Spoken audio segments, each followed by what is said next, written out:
Directeur Rieke Sinema komt alle weken wel even del bij de bewoners van zorglocatie het dorp Siem in Haarlem.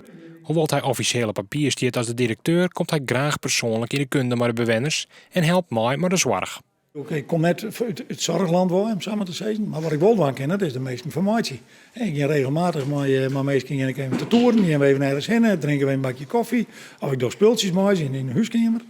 Dat soort dingen doe ik altijd. Ik probeer altijd alle weekenden ergens te komen. En we begrijpen wel, naarmate dat groter wordt dat natuurlijk per locatie steeds minder frequent, maar we proberen alle weekenden te komen. En we hebben ik thuis jaren. En dat is onder andere hier in Haarlem en Stiengesdam. Bij het dorp Siem in Haarlem wen je alve meesken. Een Lietse groep en dat is correct het idee achter het vernijende zorgconcept. Bij de zorglocaties van Idesta zitten mensen die om wat voor reden dan ook net meer op haar zelfs wen je kennen bij elkaar. En die nog goed nadenken kan, die helpt in die dement is.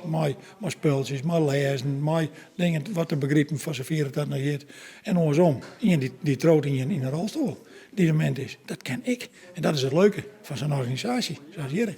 Van de morgen wordt de locatie in Haarlem officieel in gebruik nam. En er komen haast alle dagen aanbiedings van nieuwe locaties. En aanvragen van mensen die graag op deze manier wonen willen.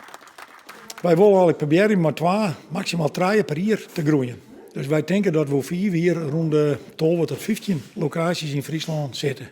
En mogelijk ik buiten Friesland. Dat speelt op dit moment ik. We zijn bezig met een locatie in Annen, dat is het oude gemeentehuis.